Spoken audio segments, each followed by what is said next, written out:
নমস্কার বন্ধুরা, এগুলো হচ্ছে সোয়ারা মানে খেজুরগুলোকে কিভাবে পরিশ্রম করতে হয়েছে এর পেছনে।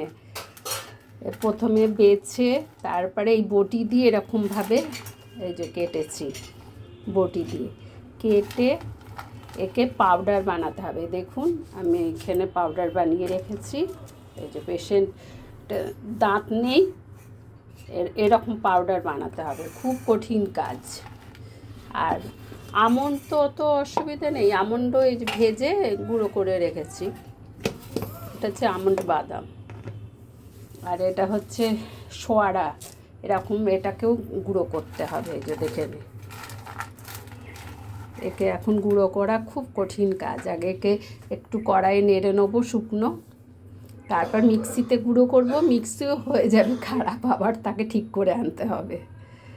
এত কাজ মানে খাটতে হয়। রাখলাম বন্ধুরা।